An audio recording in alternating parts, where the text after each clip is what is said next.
bunch of them are clapping. Uh-oh. Oh, here you go. I got one for you. Here you go. She hears a special song that Kenny Loggins sings called I'm All Right. Nobody worry about me. She wants to know, is that her Beth talking to her?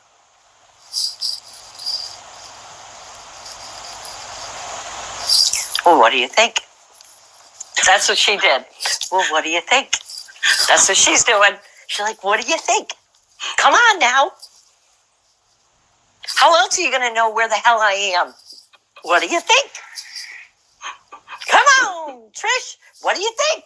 Oh, my gosh, she's so funny. Whoever this Beth is so great. What do you think? I'm right here. Can't you see me? Oh, my gosh, she's hysterical. I hope this is how she is, because if she isn't, then she is hysterical. I'm loving this girl. I'm loving her. She's like, what do you think? Okay. Here I am. Can't get rid of me. Ha, ha, ha, ha. Oh, Trish, I hope that blesses you because it's blessing me for you. I hope so. Whoa, I'm crying. No. I'm crying. Oh, my gosh. Yeah. You know how God puts people in your life when you need them the most, and sometimes you just don't realize it until they're gone. But you realize what special people they are and how much they've come into your life and changed you. And Beth, she changed my life. In 1990, just graduated, me and my best friend, and another guy from our high school. We went to Locust Grove High School, and at the time, we had the top yearbook and the top newspaper in the state of Oklahoma, and we were just a little 3A school. There were 100 people in my class when we graduated, but we had an excellent journalism advisor, teacher, Mrs. Betty P. Perkins, and tell you the truth, my life was a little different at the time. My mom wasn't in the picture. My dad barely was. And when I was 16, I moved in with my boyfriend, who was 31 at the time. And yes, I was 16. And oh my gosh, you know, yeah, I'd kill my daughter. But at the time, my parents dropped the ball, okay? And Johnny Ray was taking care of me. He was making sure that, you know, hey, you finished school. I quit 3 weeks before my graduation. I'm not going to let that happen to you. So I have him to thank for that, because I don't think that I would have finished high school. My brother dropped out when he was 16. But something was always pushing me. And in 1990, after I graduated, 3 of us received leadership scholarships, $10,000 leadership scholarships, to come down to Bacone College in Muskogee and turn their publications around. They were like doing the Xerox newspaper, and we were like doing newsprint, and you had to do layout, and, you know, top of the state. Let's get these kids up here and turn this around. And we did. We did. The first time I met Beth, we're all gathered around having, you know, publications meeting.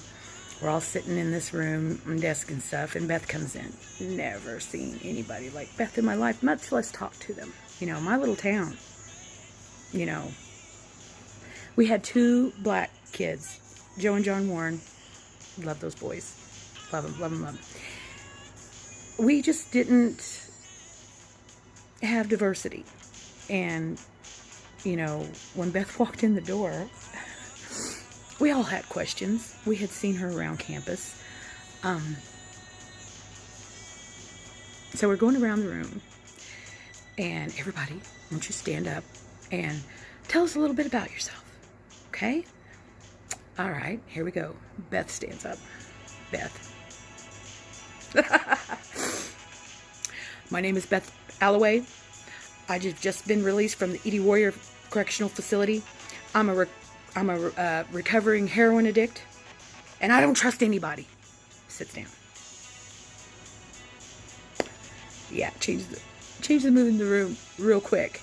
So, of course, at first we were a little standoffish. You know, who is this chick? But then we saw her artwork. Oh my gosh. Blew us away. blew us away. This is our 1991 Bacone yearbook. Beth did all the artwork. The really good one, I don't know where I put it right now, but I mean, looky here. She even won like lots of awards, you know, just, so did I. But I mean, there's Beth, there's Beth, there's Beth. All of this artwork, all of our headers, I'm going to be honest with you. Oh, look at this Bart Bacone. Look at this Bart Bacone. Oh yeah, here we go. See, she's the art director. And she made money. Businesses in Muskogee would hire her to do their windows and so forth. But any of this artwork in here, she did. Yeah, crazy. But the time putting together and turning this around, we spent a lot of time together, a lot of late nights. We just ate, drank, and breathed the publications there. And Beth, spending a lot of time with her. I love that woman. I mean, she just adopted me. I mean, I'd never met anybody like her before, and I was proud she was my friend.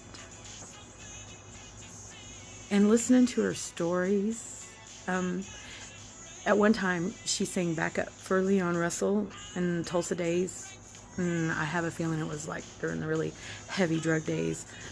I listened to her stories all the time, and I just was just so wow where this person came from and what they'd been through and how they're trying to turn their life around. I loved her. I saw a light in her back then, you know, at 18. And I don't know why, she saw something in me too. And she was like my parent. She always took care of me when I was down, when something was wrong. Always made sure I was sleeping, I was eating. Beautiful woman. I mean, soul family, really. Just soul family. So when I heard the news about Beth and the terrible way and what happened with her, of course I cried. I've had so many experiences with her, but she always talked in like a baby voice, you know, like to us, like how Mimi was saying, what do you think?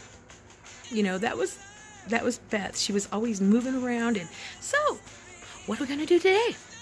What did we learn today? So I mean, I always knew that it was Beth when I heard that song, because there's been so many times in my life when driving down the road talking to her. Come on, this mail lady for 16 years. That's a lot of hours on a dirt road delivering mail with nobody around. Yeah. So every time I think about her or talk to her or something, turn the radio on, Kenny Loggins, I'm Alright, has always came on. I knew it was her, but to have her personality come through, that was a blessing. So thank you very much. I'm just looking through memories, a little sad, but I don't regret anything. You know, there was nothing left unsaid.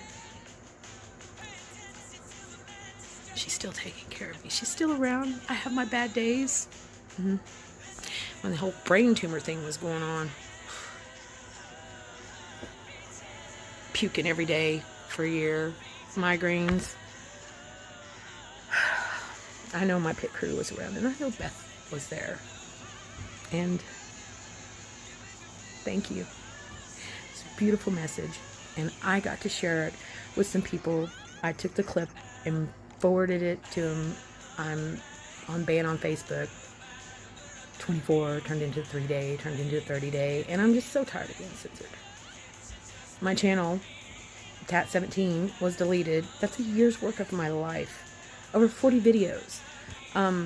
I didn't quite have 100 subscribers, but I know there was at least 80 people that were subscribed to me that weren't family or friends.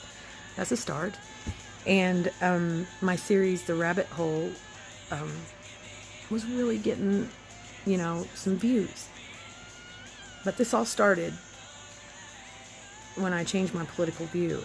I've been a Democrat for 30 years. I did not wake up until the brain tumor. And that was an emergency thing. I'd been having migraines for over a year, throwing up every day out on the route. Went in for a diabetic checkup. Yeah, I was taking insulin too back then.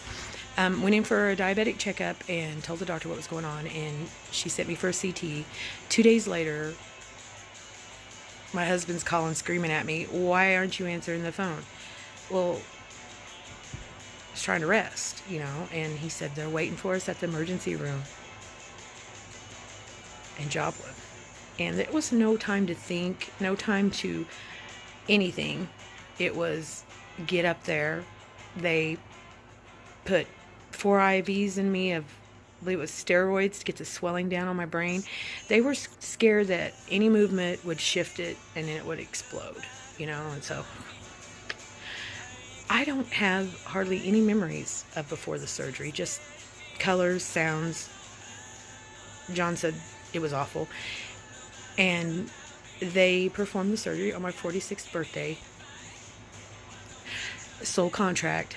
I realize now, 45 years to the fucking day. Wake up. And I know